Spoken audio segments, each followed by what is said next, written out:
Hi everyone, this is Tao, and I am so excited today to start a brand new series that I've never done before. This is a series of videos and interviews that I will do with people to talk about their careers, their jobs, and how they get there. And in this special series, I'll meet up with five of my dear friends in different industries and talk about their path to their current position, what they find rewarding, and what were the challenges that they get, and also their top three advices for people that are looking to enter their industry at this point. My friends, they are, very still very early in their career as well, but I really hope that their perspective would really help some young people out there that also wanting to enter in that industry. And my first guest today, her name is Herlina, and Herlina is one of my very dear friends that we have met and we knew each other since I was working at the SET Student Association. And also, she inspired me with her leadership persistence and her courage to take on huge responsibilities with actors at SET and also Toastmaster Club as well. And we'll welcome her to come on to join this meeting in a bit. So yeah, please join me in welcoming her. Thanks, Lolina, for coming today. I'm very excited. You're my first guest in my five people series. So I plan to do this for like with four other people. And I'm so excited to have you on here today because, I really admire you. I really inspired by your like leadership, your courage, and your persistence in, taking on really huge responsibility when we were SAT. So you were like, I think with Toastmaster, you were taking on a project with actors as well, and now you're like leading a restaurant, I guess.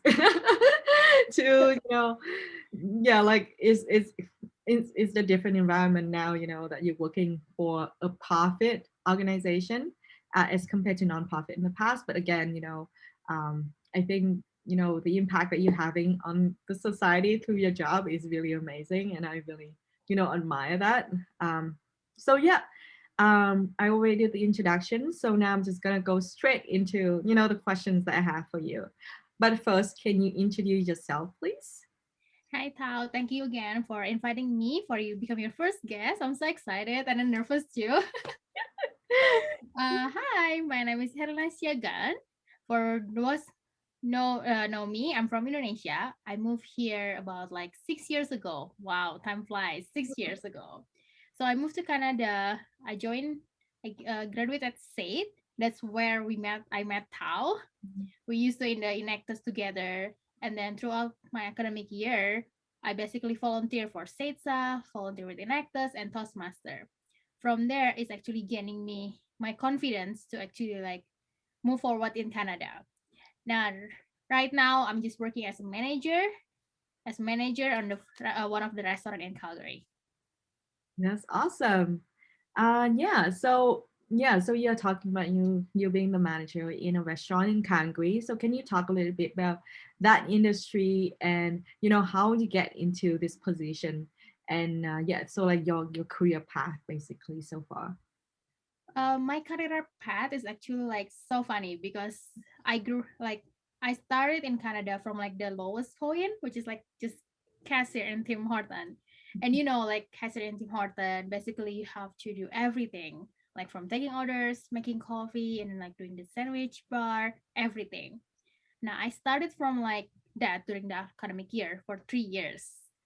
And then during summer, I tried to like, oh, I want to try something new. So I moved to Waterton. It's about like three hours from here. So I worked there for 3 summer from being hostess in the one of the restaurant. And then on my third summer, I actually working as the assistant manager in dining room. So it's like huge change from cashier to assistant manager. And then after I graduate, I feel like, oh, I want to try something new. I don't want to in the food and beverage industry. But apparently, life takes me to this job where I apply for service associate. I was thinking like, oh, I want to just apply for part-time job. But this company actually offered me even more. they offered me as the front house manager. I was in that position about 6 months until I got promotion as a being a general manager for that location. That's where my career path. That's really nice to hear. Yeah. So, what's the most rewarding part being in your industry, being in your positions right now, managing a restaurant? The most rewarding. Wow, that's hard question now. I think like having knowing people from like being, oh, every day is my customer. I know them. Like for example, like when I was in at say it at Tim Horton, this the simple example. I'd be able to knowing like, oh, this is my customer. Apparently my customer is my instructor too, my friends. And then being able to serve them, it's actually like the rewarding for me. Makes Mhm. them like so happy with something they got their food. They say, oh, thank you so much. You make my day. And I feel like, wow, that's amazing. Yeah. And then also because restaurant is really stressful, a lot of like problem solving. And Mhm. then the moment that you have you done with the problem solving like right away, it's actually like you feel good because Mhm. it's feel like, oh, it's challenging for you, but like when you're done with the problem solving that you have to solve it right away, it makes me like relief. That's so rewarding. Yeah, for sure. Yeah. So you listed out two things. So customers, so serving your customers, making your customers happy is one, and then second one is learning and problem solving. So Yes. yeah, those are great. I guess recording part, having impact on other people is like a huge, huge, part of everyone's job, I guess, Yes. nowadays. And so, what about challenges? I know you talk about the rewarding part, but are there any difficulties, in your job currently? What are the challenges that you face every day when you're in your position right now? Yes, for sure. I believe in every single jobs, for sure you will have the challenges. But for sure for this industry, it's basically long hours. You won't be able to like enjoy late night snack with your family because like you will be have like long hours.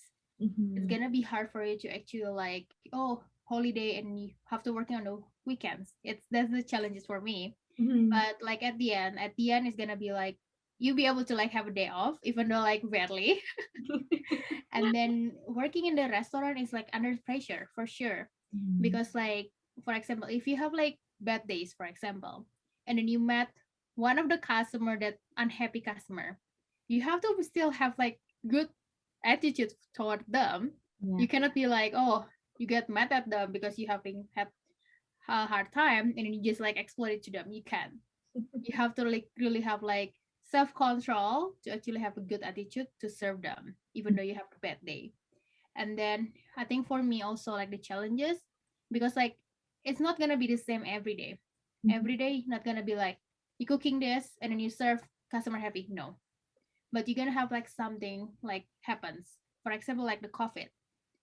Like as you know, like suddenly the COVID, no dining in, Mhm. people has to be like take out. So Mhm. as a business we have to like think fast. Mhm. We have to think, oh, how we can invite our customer, our guests to back our restaurant with a different experience, without like different dining in, no dining in. They just only take out. So we Mhm. have to think fast how we can give them like the customer like faster service, and then like different service, even though like we have the COVID and then don't dining. And then also for me, like you have to adjust with the new situation. If the government say, oh, you cannot open for dining, you have to think like how we can actually improve the profit for us, and improve the profit basically. Yeah. So does make sense. Yeah, yeah, yeah, it makes sense. So yeah, I think it's also balance between like your personal kind of Hmm. workspace, your personal, hours, your personal stress level, but also Yeah.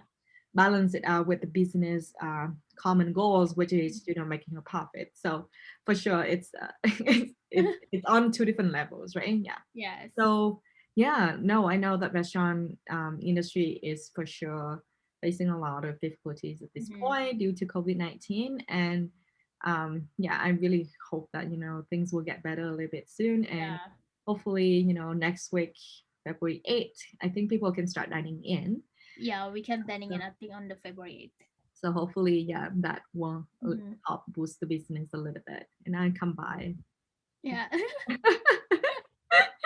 Okay, so yeah, so where do you plan to go from here? So um, if you don't mind like sharing what are the opportunities that you're looking for Mm-hmm. from where you are right now to build up in your career and yeah. So sorry, the question is basically the next path for my career. Yeah, like Okay. what the next step for you if you get to choose, what's your ideal kind of career that you want to work towards? So like as mentioned before, I used to work in Waterton in the hotel base. Mhm, So right now I'm just working in the restaurant. I mean, like I love working in the restaurant with that level, but I would like to see myself basically like move to like more like higher position where it's like I more manage like the hotel in the mhm, hotel. So not just only like the room service, but like basically the entire from the hotel, like the guest service, housekeeping department, and then with the restaurant. Because like I feel like it's more even cool that you actually like you can actually make the guests happy, and then you manage the team, and you be able to like learning something new in the different department too. oh That's yeah. what something I want to do. Yeah, Josh works in hotel as well, and you know, hotel operation is for sure very, very complicated, but also rewarding if you get to, actually do that, right? Yeah, learn something, learn like something new, like more even challenging. Yeah. So you, I know this is not a question in the list that I provided to you, but you as a female manager, like, are there any kind of difficulties that you are facing being a female and being in a manager role? Um, do you have anything to share in that aspect? Um,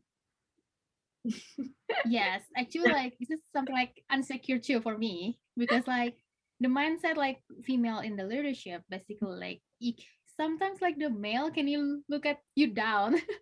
Mhm, So for example, like one of my machine was broken, and then the technician came in and then saw me. Oh, there's like the manager. Here's the manager, and then I asked him like bunch of question, and then he just looked at me down, and then like because I was asking that question, mhm, so from there I can see from there his face like showing that oh I'm like stupid or like look me down so bad. That's my first experience. mhm, And then I spoke with my manager regarding that, who female manager too. mhm, And then she's starting sharing the story like oh yeah you have to be like firm when you're like talking with the male leadership, mhm, especially like with other part of business. You have to tell like showing your body language, showing the way you like talk to them actually firm. mhm, Don't let the male because looking at you like down it actually like put you down, but mhm. try to face it.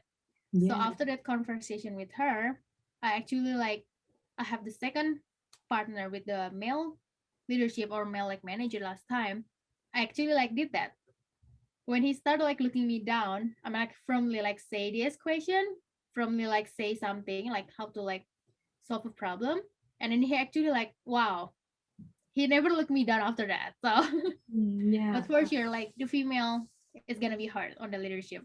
for sure. Yeah, yeah, like I know that there's still not many people like female in leaderships right now in the Yeah. film industry or like in other industry overall. And I really want to see that a little bit shifted a little bit and see more female being on like decision making tables because Mm-hmm. female actually also bring a lot of different perspective and also a lot different strengths compared to male, right? And also other um other people that might not identify with female or male Yeah. as well at this point. So yeah, really appreciate your honest sharing. Yeah, like I face that as well, sometimes being a female and also come from like Asia as well, being East Asian. I think like it's very challenging to be Yes. to work in this environment where in Canada where